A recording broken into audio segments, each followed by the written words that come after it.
الله وبركاته. بسم الله والحمد لله ولا حول ولا قوة إلا بالله. أشهد أن لا إله إلا الله وحده لا شريك له، وأشهد أن سيدنا محمدا عبده ورسوله لا نبي بعده. اللهم صل وسلم وبارك على سيدنا وحبيبنا وشفيعنا ومولانا نبينا محمد وعلى آله الطاهرين الطيبين وأصحابه الغر الميامين ومن تبعهم بإحسان إلى يوم الدين. أحبائي الكرام، في هذه الجلسة الطيبة وبمثل هذا الاجتماع المبارك لا أنسى أن أوصيكم جميعا ونفسي بتقوى الله وبطاعة رسول الله صلى الله عليه وسلم.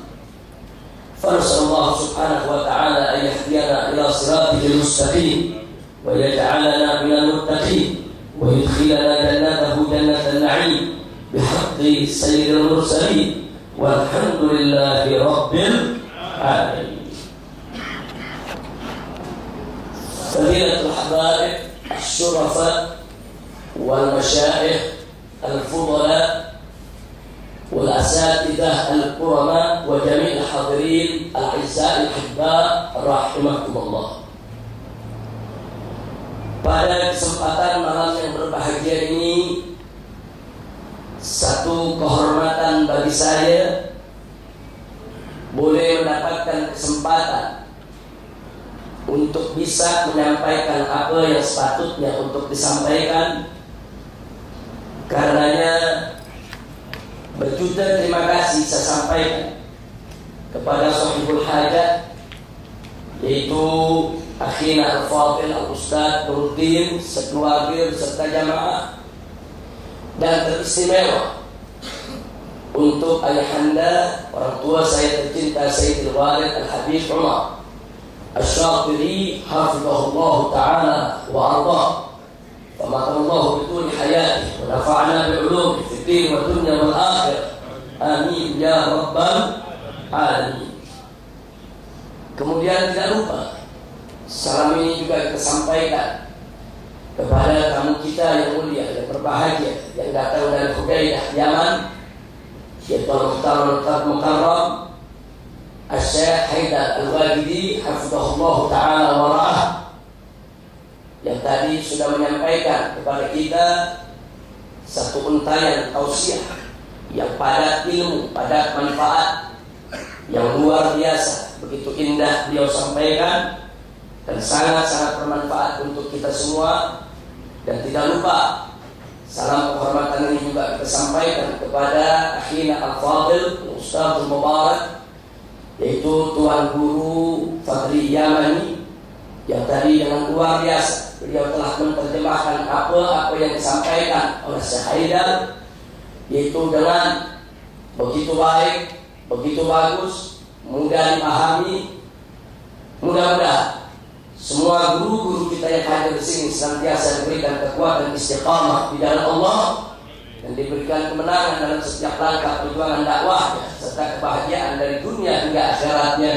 Amin ya rabbal alamin. Ahibaiil kiram, pada kesempatan malam hari ini saya hanya ingin mengingatkan diri saya dan beserta segenap jamaah tuan-tuan dan puan-puan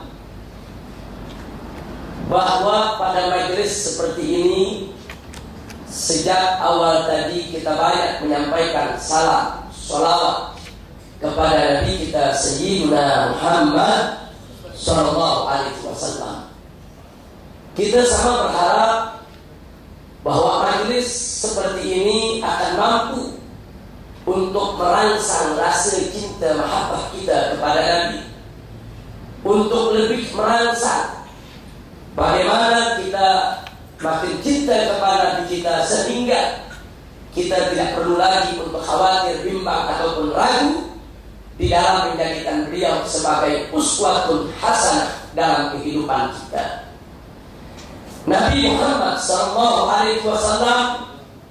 adalah Nabi yang diutus oleh Allah Subhanahu wa Ta'ala sebagai rahmat untuk semesta alam, sebagaimana Allah firmankan dalam Al-Quran Al-Karim, faqala ta'ala li nabiyhi Muhammadin sallallahu alaihi wasallam wa ma arsalnaka illa rahmatan lil alamin.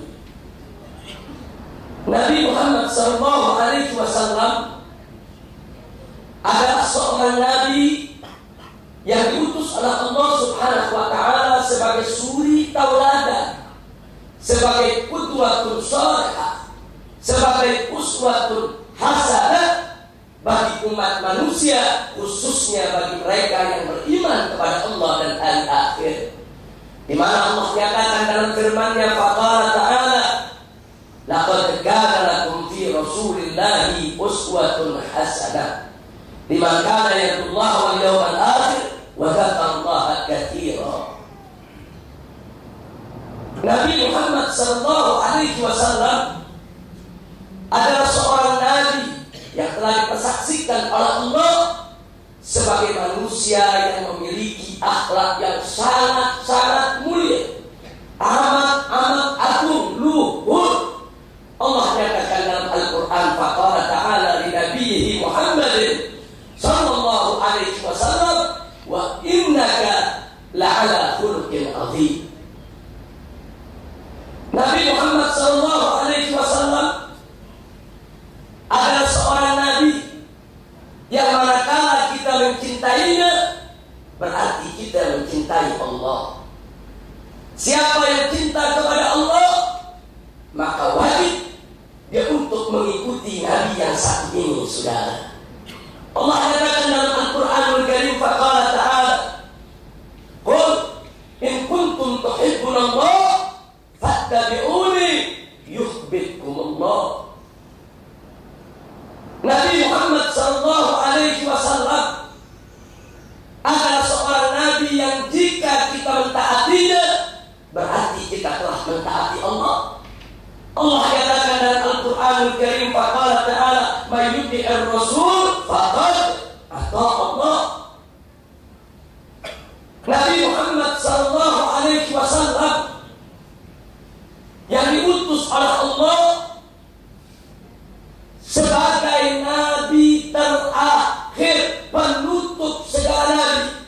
Tidak ada lagi nabi baru yang manapun, dari manapun, diutus oleh Allah Subhanahu wa Ta'ala setelah nabi yang satu ini, saudara.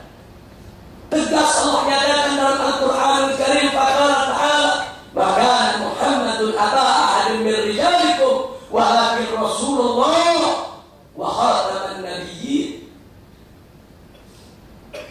Jadi Nabi Muhammad sallallahu alaihi wasallam sebagai nabi yang terakhir yang membawa syariat Islam untuk kita semua adalah nabi yang wajib untuk kita cintai, wajib untuk kita taati, wajib untuk kita patuhi, wajib untuk kita jalankan apa-apa yang beliau ajarkan kepada kita, dan wajib untuk kita tinggalkan apa-apa yang beliau larang kita untuk melakukannya.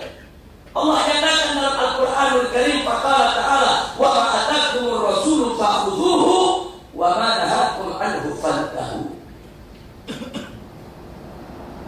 Saudara, kalau kita ingin menguraikan pada kesempatan malam hari ini tentang siapa kita punya nabi, tentu akan memakan masa yang sangat-sangat panjang sekali.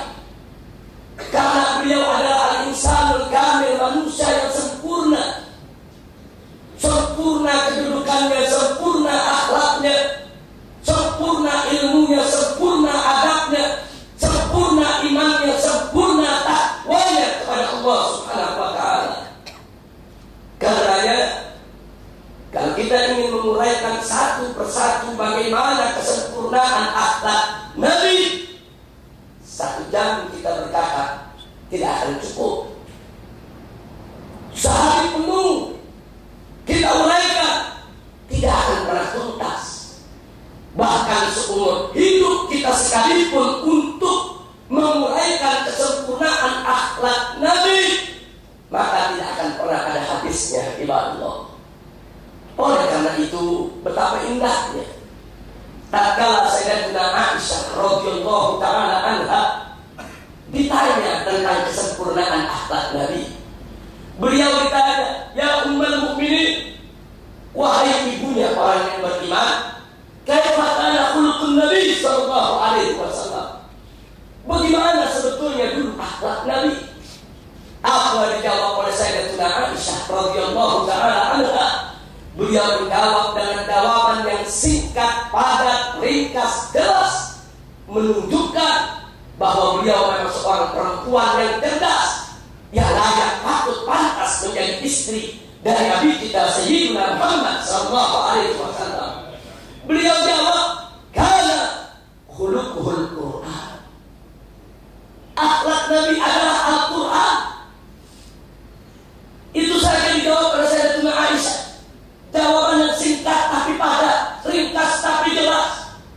Manakala Sayyidatina Aisyah radhiyallahu taala anha mengatakan bahwa akhlak Nabi adalah Al-Qur'an, maknanya bahwa apa-apa yang Nabi ucapkan, yang Nabi perbuat, yang Nabi lakukan di seluruh kehidupannya, tidak lain dan tidak bukan adalah merupakan penjabaran, pengejuantahan, pengamalan, pelaksanaan daripada isi kandungan Al-Qur'anul Karim.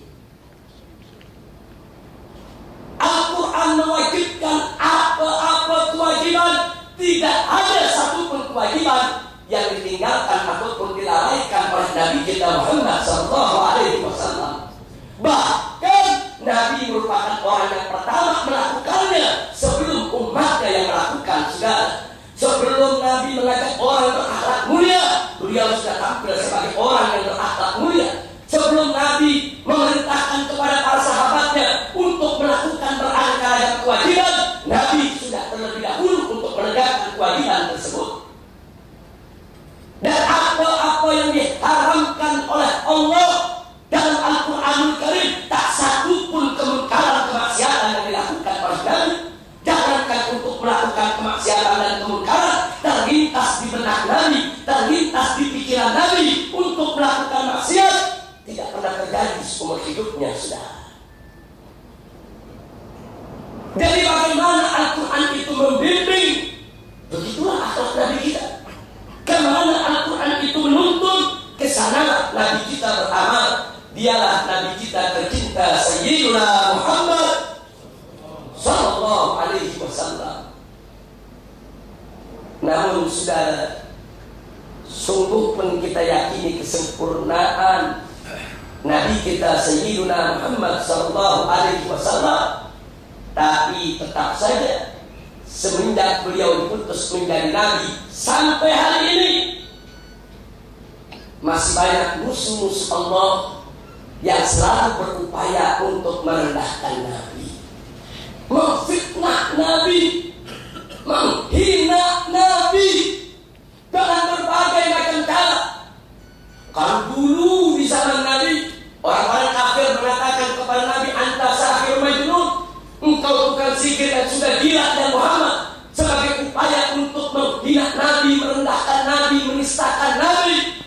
Tapi di zaman sekarang ini mereka mulai mencari cara-cara baru bagaimana untuk merendahkan Nabi kita Sayyidina Muhammad sallallahu alaihi wasallam. Salah satunya, saya sedih di berbagai negeri-negeri Islam, di Indonesia, di Malaysia, di mana-mana negeri masih ada orang-orang awam yang tidak mengerti sejarah Nabi, yang tidak terlalu paham soal agama. Manakala ditanya kenapa Nabi diutus oleh Allah di tengah bangsa Arab, apa mereka jawab? Karena bangsa Arab adalah bangsa yang paling biadab, karena bangsa Arab bangsa yang paling jahat, karena bangsa Arab bangsa yang paling dolim.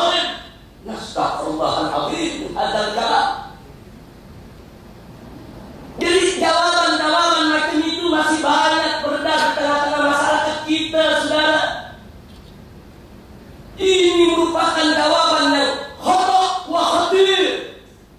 Ini jawaban tidak benar, dan ini jawaban sangat-sangat berbahaya. Dan tidak ada seorang ulama kita pun, dan ulama salaf maupun khalaf, yang mengatakan kenapa Nabi Muhammad SAW diutus oleh Allah di tengah bangsa Arab. Tidak ada ulama yang mengatakan karena Arab yang paling biadab, karena Arab yang paling jahat, karena Arab yang paling bejat, karena Arab yang paling buruk, karena Arab yang paling zalim. Tidak ada. Dari mana jawaban semacam itu muncul? Dari kalangan mustasyrikun, dari kalangan kaum orientalis yang pura-pura mempelajari Islam, saudara, mencoba mengorek-orek, mencari-cari kesalahan Nabi, tidak dapat. Dia karang-karang itu kesalahan, saudara. Maka itu pada malam hari ini saya ingin mengajak sejenak, yuk sama-sama kita mengkaji persoalan ini sekaligus untuk kita, yaitu meluruskannya, saudara.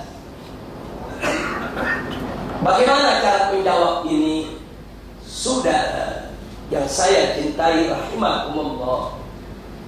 Yang pertama, kalau bicara tentang kebiadaban, kezaliman, kejahatan saat Nabi kita diutus, bukan di Arab saja yang zalim, saudara. Bukan di Arab saja yang jahiliyah, bukan di Arab saja yang biadab dan jahat, bukan.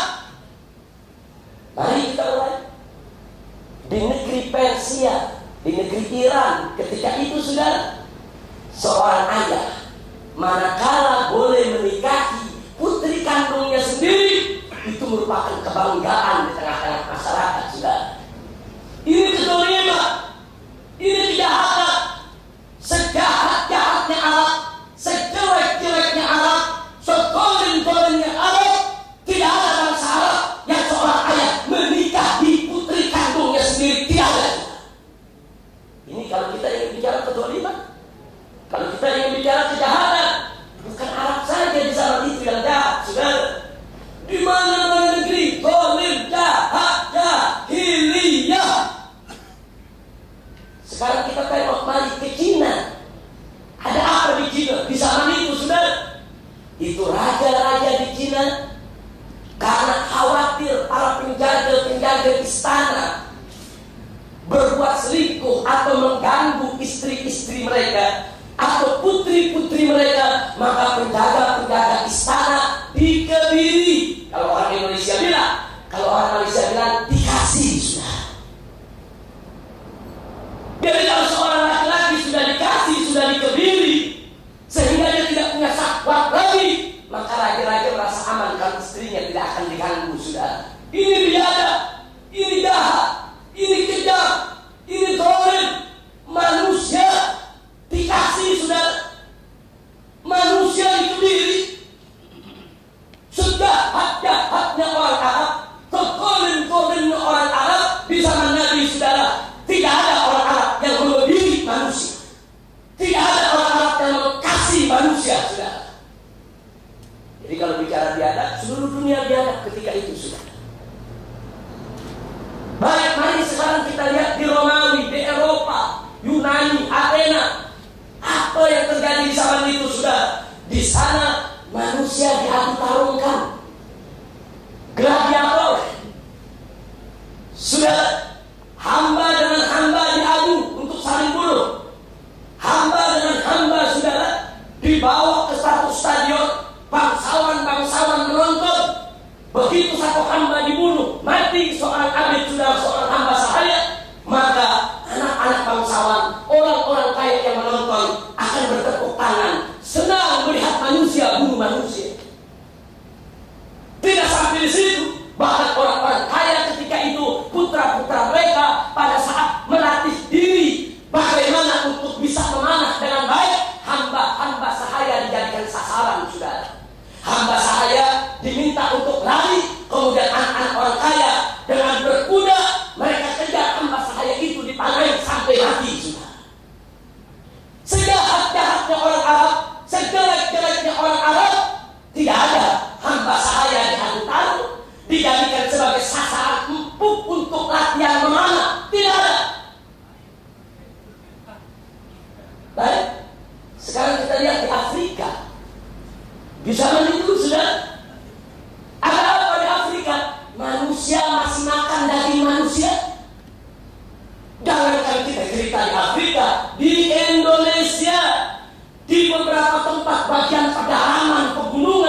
mulai manusia makan daging manusia di zaman sekarang ini, sudah.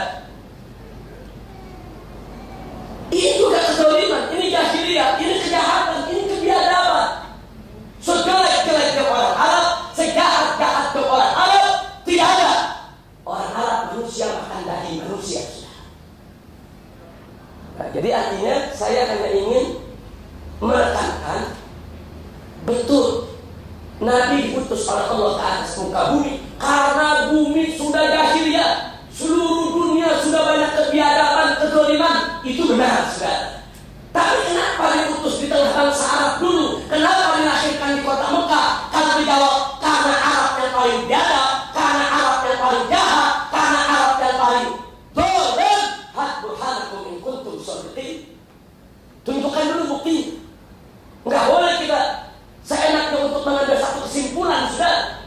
Kumpulkan dulu bukti-bukti kezaliman di zaman itu, baru kita membuat analisa, kita membuat komparasi, kita membuat perbandingan, baru kita boleh untuk mengambil kesimpulan, sudah. Menjadi tidak ilmiah kalau seseorang seenaknya mengatakan Arab yang paling zalim tanpa bukti, Arab yang paling jahat tanpa dalil, Arab yang paling biadab tanpa argumentasi yang bisa dipertanggungjawabkan. Nah, ini yang ingin kita luruskan, sudah. Ya, bangsa Arab memang biadab, betul, betul. Bagaimana tidak biadab? Di tengah-tengah mereka ada waqtul banat, mengubur hidup-hidup anak perempuan. Anak perempuan masih kecil dikubur hidup-hidup. Waqtul banat itu kebiadaban, tidak kita pungkiri. Arab saat itu betul biadab, Persia biadab, Romawi biadab, Cina biadab, Afrika biadab, Indonesia biadab. Di sana itu, sudah. Semua jahiliyah. Lalu kenapa di antara yang biadab-biadab ini di seluruh dunia kok Nabi diutus di tengah bangsa Arab? Ada apa? Apa betul karena Arab yang paling biadab atau sebaliknya? Jangan-jangan justru Arab memiliki suatu rahasia yang harus kita teliti dan kita cermati, saudara. Tidak dengan mudah untuk kita menuduh Arab yang paling biadab. Itu yang pertama yang mesti kita tekankan. Dari kebiadaban bukan hanya milik bangsa Arab, seluruh bangsa ketika itu biadab, sudah. Jahiliyah alamiyah.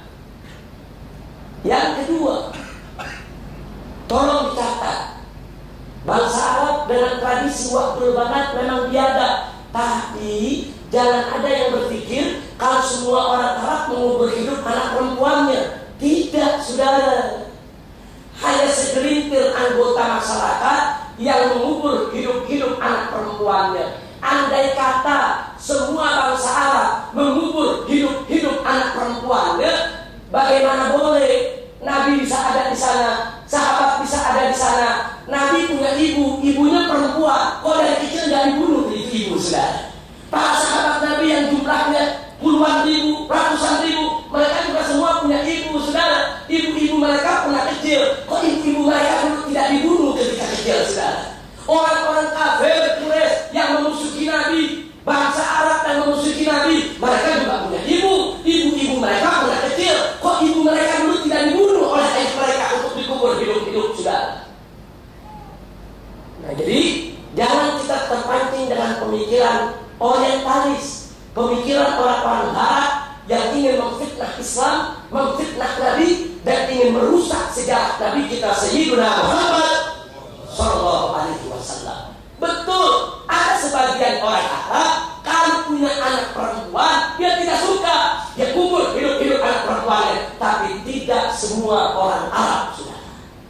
Bahkan kebanyakan bangsa Arab dia tidak mengubur hidup-hidup anak perempuannya.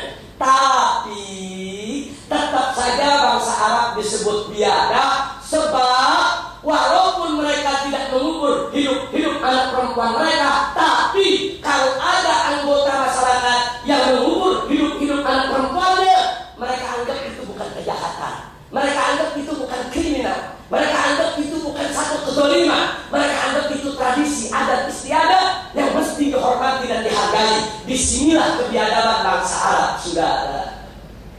Itulah sebabnya Nabi diputus oleh Allah baik di tengah bangsa Arab maupun ke tengah seluruh umat manusia untuk menghapus menghapuskan segala kezaliman, menghapuskan segala kebiadaban, menghapuskan segala ketidakadilan, menghapuskan segala bentuk kejahatan, penindasan.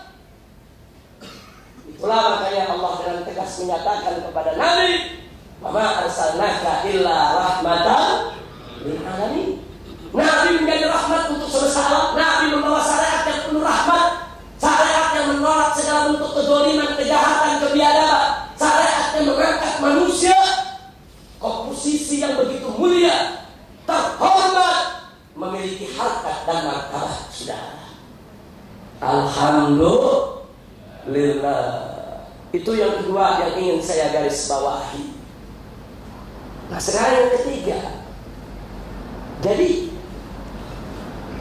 kenapa Nabi utus di tengah bangsa Arab? Kalau di mana-mana dia ada. Kenapa harus di tengah bangsa Arab? Ada rahasia apa? Kalau memang Arab itu bukan yang paling biada.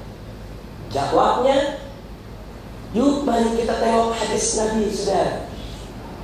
Nabi kita tercinta Sayyidina Muhammad Sallallahu Alaihi Wasallam menyatakan, "Innama bu'ithu liutammima makarimal akhlak." Sesungguhnya aku diutus oleh Allah hanya untuk menyempurnakan kemuliaan-kemuliaan akhlak. Jadi Nabi ketika itu hidup di Mekah, saudara, salah satu tugasnya adalah untuk menyempurnakan makarimal akhlak. Maknanya di sana sudah ada makarimal akhlak, sudah ada kemuliaan akhlak, tapi belum sempurna. Nabi diutus oleh Allah untuk menyempurnakan. Innama bu'ithu liutammima. Sesungguhnya aku ini diutus oleh Allah hanya untuk menyempurnakan kemuliaan-kemuliaan akhlak. Artinya di tengah-tengah bangsa Arab yang biadab, di tengah bangsa Arab yang jahat, di tengah bangsa Arab yang bejat, di tengah bangsa Arab yang zalim, ternyata ada makarimul akhlak, ada kemuliaan-kemuliaan akhlak yang tetap terjaga, saudara. Apa di antaranya? Satu, ahlul jud wal karam. Ternyata bangsa Arab itu sudah dikenal sebagai bangsa yang dermawan. Kalau ada tamu-tamu dari mana tempat datang ke satu suku, jangan coba-coba ada suku lain mengganggu tamunya, saudara. Bangsa Arab dulu siap perang, siap mati untuk membela kehormatan tamunya. Itu terkenal di seluruh negeri, saudara. Itu akhlak mulia, akhlak bagus, membela kehormatan tamu, memuliakan tamu. Nggak sampai di situ. Ini yang orang lupa, saudara. Ternyata bangsa Arab itu ahlul wafa. Orang-orang yang dikenal kan sudah percaya kepada sesuatu, dia akan setia. Oh, ada orang mengatakan begini, Habib, bangsa Arab itu paling biadab karena di dalam Al-Quran Allah menyatakan al-a'rabu asyaddu kufran wa nifaqan. Orang Arab itu kafirnya dan nifaknya paling keras. Ini ada dalam surat At-Taubah ayat 97. Jadi dalam ayat itu disebut al-a'rabu asyaddu kufran wa nifaqan. Ini dijadikan dalil untuk mengatakan kuliah dalam Quran disebut tuh orang Arab paling keras nifaknya, paling keras kafirnya. Saudara, kalau baca surat At-Taubah ayat 97, baca juga ayat berikutnya 98-nya, baca juga ayat 99-nya. Allah nyatakan di ayat 99, wa minal a'rab may yu'minu billahi wal yawmil akhir. Dan dari orang-orang Arab tadi yang akalnya keras kafir dan nifaknya, di antara mereka juga ada orang-orang yang beriman kepada Allah dan hari akhir. Dari Arab itu dikenal ahlul wafa. Dia kalau sudah kafir memang keras kafirnya, tapi kalau dia sudah beriman, sulit dicari tandingannya, saudara. Makanya mari kita lihat, Allah Maha tahu bahwa Nabi yang terakhir ini nanti diutus, saudara, itu perlu didampingi dengan manusia-manusia yang siap mengorbankan harta benda, nyawa. Dan itu terbukti. Kenapa Nabi diutus di kota Mekah? Kenapa Nabi hijrah ke Madinah? Karena di kota Mekah dan juga di Madinah Allah sudah siapkan manusia-manusia ciptaan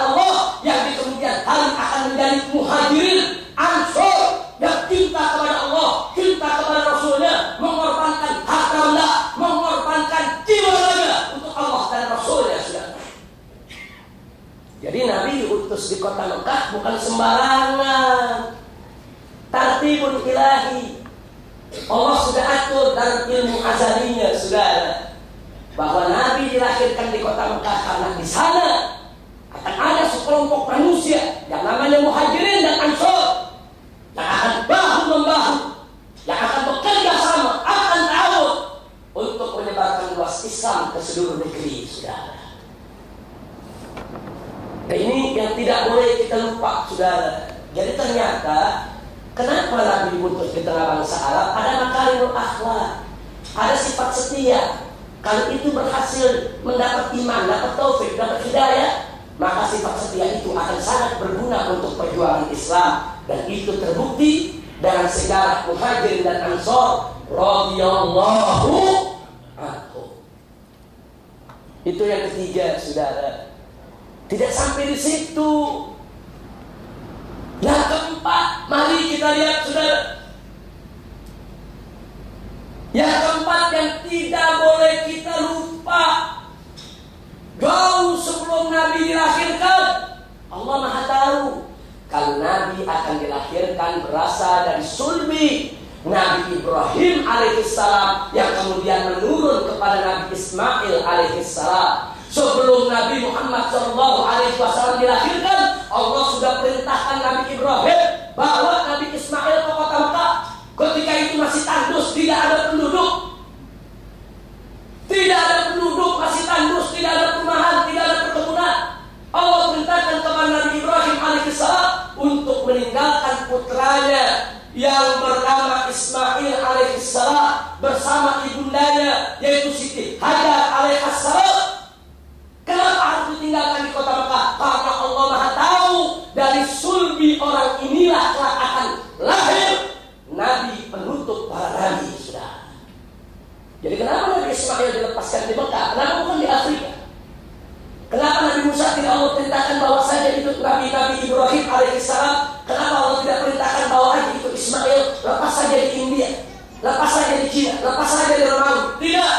Allah perintahkan lepaskan di Mekah, sudah. Ada apa? Ada tartibun ilahi. Ini bukan peristiwa kebenaran, ini bukan peristiwa kebetulan, peristiwa yang sudah diatur sedemikian rupa oleh kekuasaan Allah Subhanahu wa ta'ala. Itu yang keempat, saudara. Yang kelima, jangan lupa bahwa di kota Mekah itulah Allah perintahkan Nabi Ibrahim dan Nabi Ismail untuk mendirikan Al-Ka'bah yang Allah nyatakan dalam Al-Quran, awwal baitin wudi'a lin-nas. Rumah Allah pertama yang diletakkan dibangun untuk umat manusia. Jadi sebelum Nabi Muhammad lahir di kota Mekah, Allah sudah siapkan, saudara. Datuknya Nabi Ismail ada di sana, Ka'bah didirikan di sana. Ini semua merupakan persiapan untuk menyambut Nabi akhir zaman, saudara. Jadi bukan sembarangan. Bukan Nabi itu diutus di kota Mekah. Oh, ini karena banyak yang dolim. Oh, ini dunia dolim semua. Yang paling dolim di sini, ya udah Nabi taruh situ aja. Enggak begitu, saudara. Allah sudah atur dari jauh-jauh hari, tartibun ilahi. Baik, yang selanjutnya tidak sampai di situ, saudara. Di zaman itu ada dua kekuatan dunia yang tidak pernah damai, selalu bertempur, menguasai semua wilayah di Timur Tengah. Kekaisaran Romawi dan Kekaisaran Persia. Hampir tidak ada sejengkal pun tanah di Afrika dan di Jazirah Arabia kecuali dikuasai oleh Kekaisaran Romawi atau dikuasai oleh Kekaisaran Persia. Tapi menarik, ada satu tempat yang Kaisar Persia nggak mau ambil, yang Kaisar Romawi nggak mau ambil. Tempat yang mana? Itulah Mekah, sudah. Persia tidak mau ambil.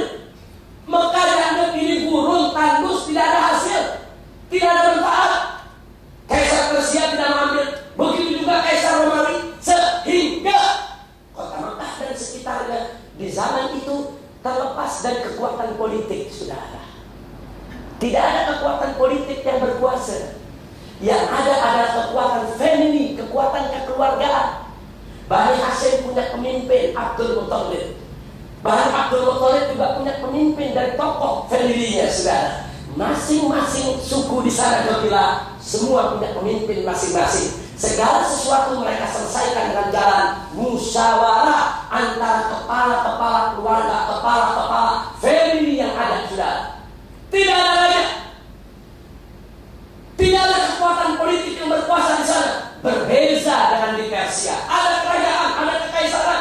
Bahkan ada anak kaisar ingin jadi kaisar, dibunuh ayahnya.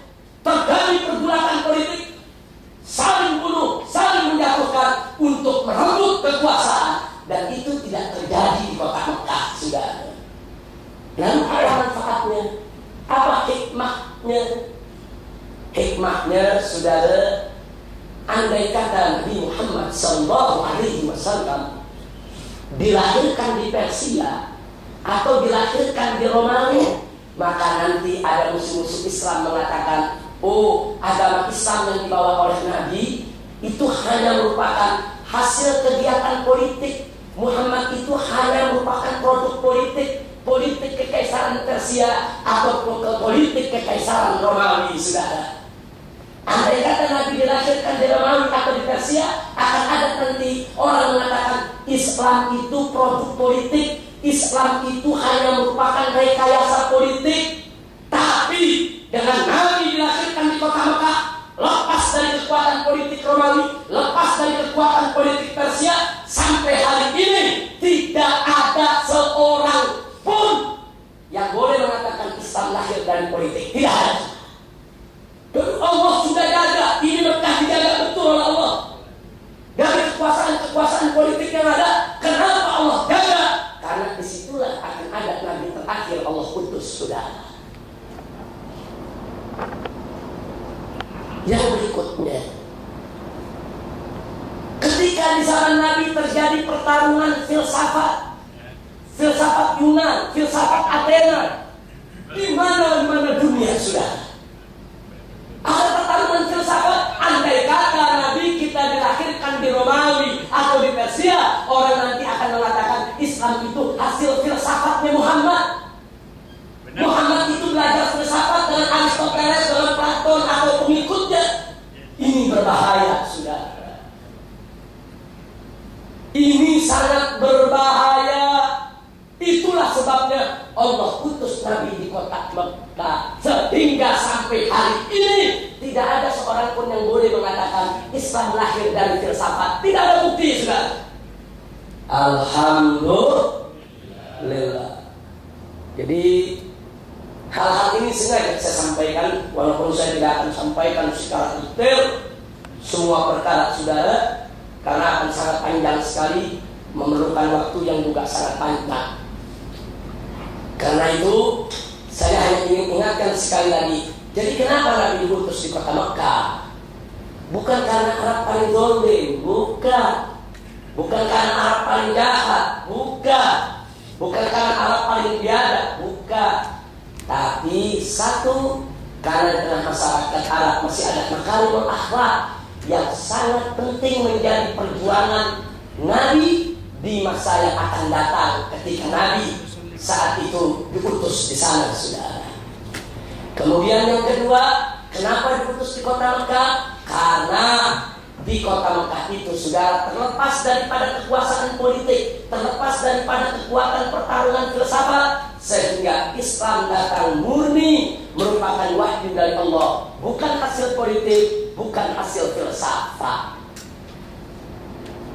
Kenapa Nabi dilahirkan di kota Mekah? Memang Allah sudah persiapkan jauh-jauh hari. Nabi Ismail sebagai datuknya Allah utus ke sana. Memang Allah sudah siapkan dari jauh-jauh hari. Karena Ka'bah Allah perintahkan kepada Nabi-Nya untuk dibangun di sana. Karena memang Allah sudah persiapkan Nabi terakhir nanti akan datang dari sana, saudara. Nah, sebagai tambahan, jangan lupa Allah Maha Tahu, Alimul Khabir, bahwa kitab suci terakhir yang akan Allah turunkan adalah Quran dan Arabian. Quran dalam bahasa Arab, bukan sembarang bahasa Arab. Bahasa Arab, saudara, yang mubinan, bahasa Arab yang jelas, yang fasih, yang paling bagus. Kita cari seluruh bangsa Arab, siapa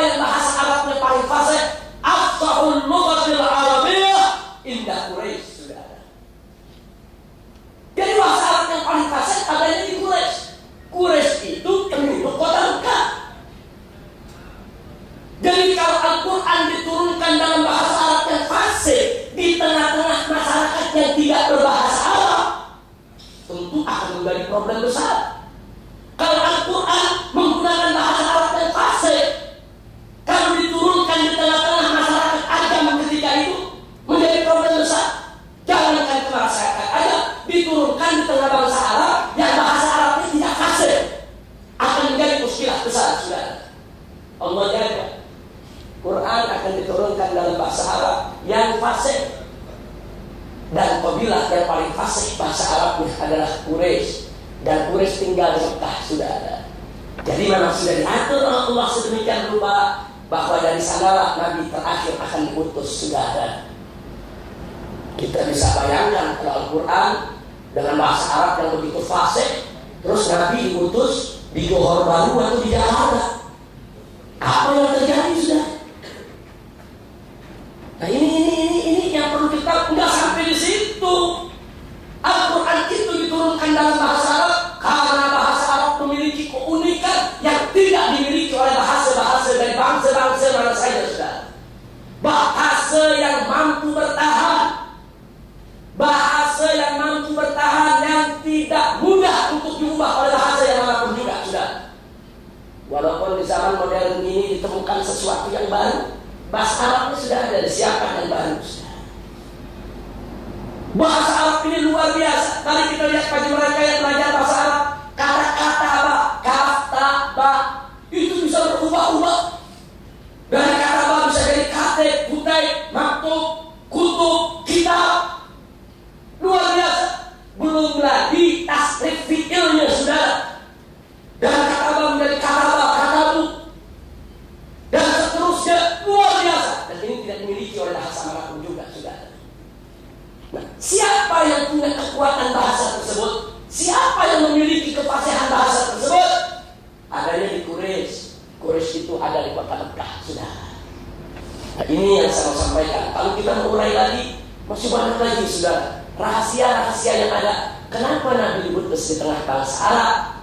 Tapi yang jelas malam ini tujuan saya hanya ingin menafi, tidak benar kalau Nabi diutus di tengah bangsa Arab karena Arab kan jahat, Arab kan dong, Arab kan biadab, Arab paling, yaitu yang paling banyak melakukan pemungkaran, kemaksiatan. Tidak benar. Bicara zalim seluruh dunia saat itu zalim, sudah. Tapi kenapa Arab di tengah bangsa Arab? Karena bangsa Arab memiliki rahasia yang Allah Maha mengetahui tentang rahasia tersebut, yang kali ini bisa kita pelajari satu persatu, dan akhirnya bisa boleh kita pahami kenapa Nabi diutus di sana, saudara. Alhamdulillahirabbil alamin. Nah, ini yang saya mau sampaikan. Ini sengaja Habib Umar Asyadri, saya punya guru tercinta. Kenapa hal ini saya sampaikan? Setahun yang lalu ada seorang tokoh besar di Indonesia memimpin NGO Islam besar dalam satu acara tabligh akbar yang dihadiri tidak kurang dari 100.000 orang di Palu, Sulawesi Tengah. Dia berceramah seperti yang tadi saya sampaikan. Saudara, kenapa Nabi itu diutus ke tengah bangsa Arab? Karena Arab paling biadab, karena Arab paling dolim, paling jahat. Dia pakai dalil al-a'rab asyaddu kufran wa nifaqan. Selesai dia ceramah, saudara, karena saya duduk agak jauh, kita berupaya untuk mendekati. Tapi karena selesai ceramah, tokoh besar langsung naik ke mobil menghilang. Di Jakarta kita cari dan kita temui. Kita kritik, kita protes, tidak betul yang Anda katakan. Dan akhirnya yang bersangkutan minta maaf. Dan yang bersangkutan kita minta untuk menarik ucapannya, memperbaiki di tengah umat, saudara. Nah, jadi saya pikir kalau ada seorang tokoh saja boleh terpreset bicara macam itu, bagaimana para awam, saudara? Dulu waktu Indonesia dijajah oleh Belanda, itu Belanda yang bicara begitu. Dulu ada Profesor Dr. Sudok Hugron dikirim oleh Belanda, saudara, pura-pura masuk Islam, belajar di kota Mekah, namanya diganti menjadi Abdul Ghaffar. Datang ke Aceh, pura-pura jadi ulama untuk memecah belah umat Islam di Aceh. Datang ke Jakarta, ke Batavia, saudara, juga untuk memecah belah umat. Nah, Sudok Hugron inilah di Indonesia yang pertama kali menyebarkan kenapa Arab paling dolen, Arab paling jahat, Arab paling biadab. Ini dulu Profesor Dr. Sunok Bugron Al-Hulandi yang mengatakan, saudara, limada bu'ithan nabiyyu sallallahu alaihi wasallam di jaziratul Arab li'anna al-Arab asyaddu kufran, asyaddu nifaqan, asyaddu zulman. Nastaghfirullah azim min hadzal kalam. Para ulama kita, para habaib kita mulai membenahi itu. Dulu Indonesia dijajah, tidak punya koran, tidak punya majalah, saudara. Belanda yang punya, dapat Sunok Bugron disebarluaskan ke seluruh Indonesia, macam itu.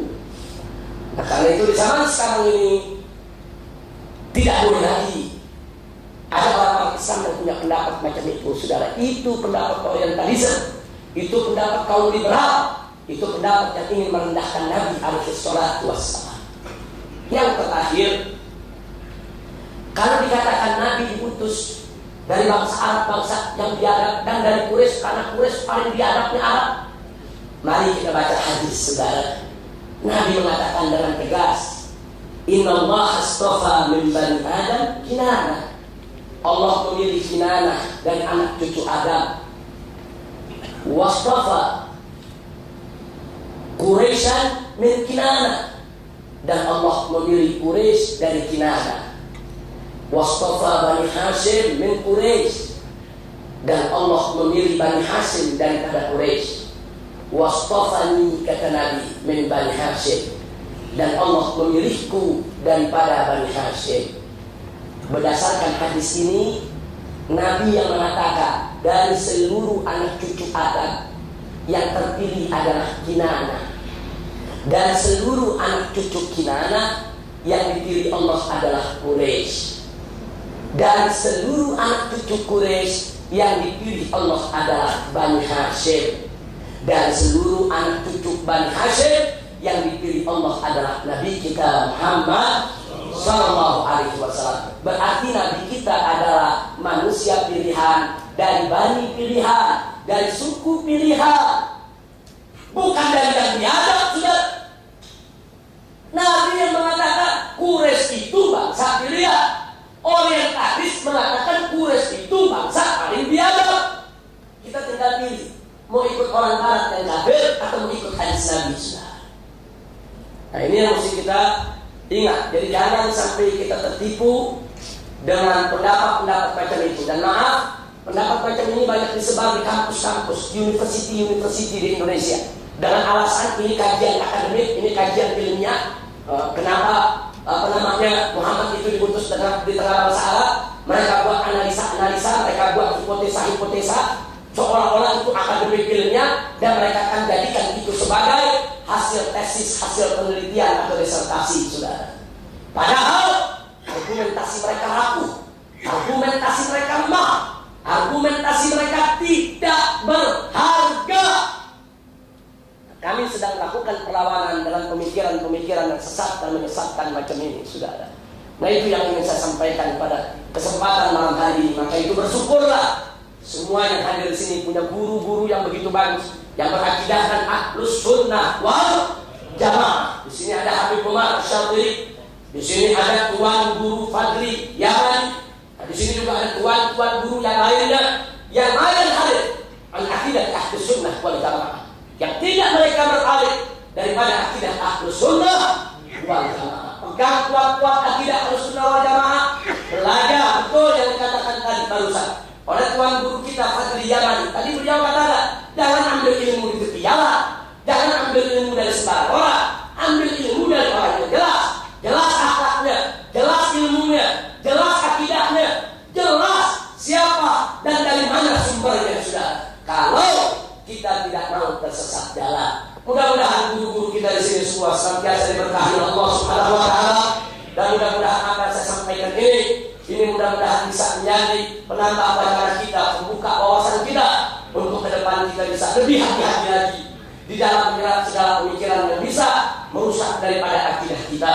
Mudah-mudahan apa-apa yang benar yang saya sampaikan tentunya itu semata-mata hanya dari Allah Subhanahu wa taala, dan apa-apa yang tidak benar itu merupakan dari kelemahan saya dan hanya dari godaan setan dan hawa nafsu belaka. Mudah-mudahan Allah mengampuni kita semua. Nah, itu saja yang bisa saya sampaikan pada kesempatan malam hari ini. Sekali lagi saya aturkan berjuta terima kasih kepada Ustaz Nuruddin yang telah membuat yaitu majelis ini luar biasa. Sungguh satu kehormatan bagi saya boleh yaitu menyampaikan apa yang sepatutnya disampaikan sebagaimana yang sudah saya uraikan tadi. Sekali lagi terima kasih kepada Ustaz Nuruddin dan tentunya terima kasih kepada ayahanda tercinta Sayyidul Walid Habib Umar Syadili, karena beliau yang selama ini yaitu selalu memberikan dorongan, memberikan sokongan yaitu kepada perjuangan yang kita lakukan di Indonesia selama ini, begitu juga di berbagai negeri lainnya. Kita doakan beliau saat ini kita lihat dalam keadaan kurang sehat, khususnya kaki beliau. Kita doakan semoga Allah mengangkat penyakitnya, Allah berikan kesehatan, Allah berikan yaitu afiat kepada guru kita, amin ya rabbal alamin. Dan itu saja yang boleh saya sampaikan pada malam hari ini. Akhirnya terima kasih atas segala perhatian, mohon maaf atas segala kekurangannya. Hadanallahu wa iyyakum ila siratal mustaqim. Wassalamualaikum warahmatullahi wabarakatuh.